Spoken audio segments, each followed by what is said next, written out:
तर संजय राऊत यांनी मतदानासाठी पैसे वाटप होत असल्याचा आरोप केलाय आणि याकरता मुख्यमंत्र्यांनीच खाऊ घेऊन आल्याची एक पोस्ट संजय राऊत यांनी केलेली आहे। नाशिकमध्ये रात्रीचा खेळ चालत असून 2 तासांच्या दौऱ्यासाठी इतक्या जड बॅगा का आणल्या असा सवाल संजय राऊत यांनी उपस्थित केलाय।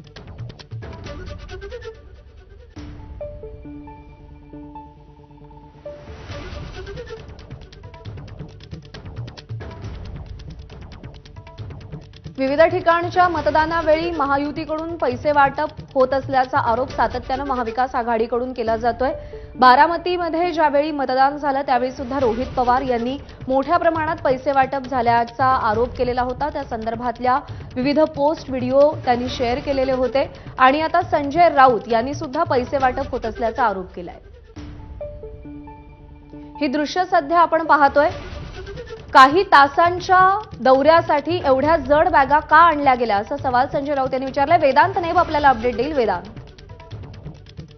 राऊत यांनी ट्विट करून एक प्रकारे आरोप केलेला आहे। त्यांनी आपण जर ट्विट बघितलं तर एक व्हिडिओ ट्विट केलेला आहे ज्यामध्ये मुख्यमंत्री नाशिक दौऱ्यावर आहेत, हेलिपॅडच्या तिथे ते आहेत आणि काही पोलीस बॅग उचलत आहेत।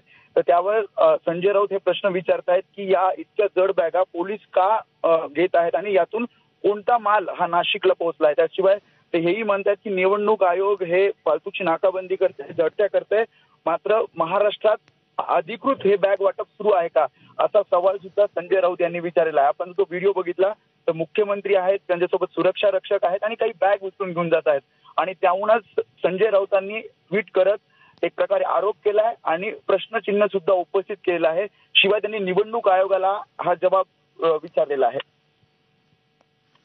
वेदांत, धन्यवाद दिलेल्या माहितीसाठी।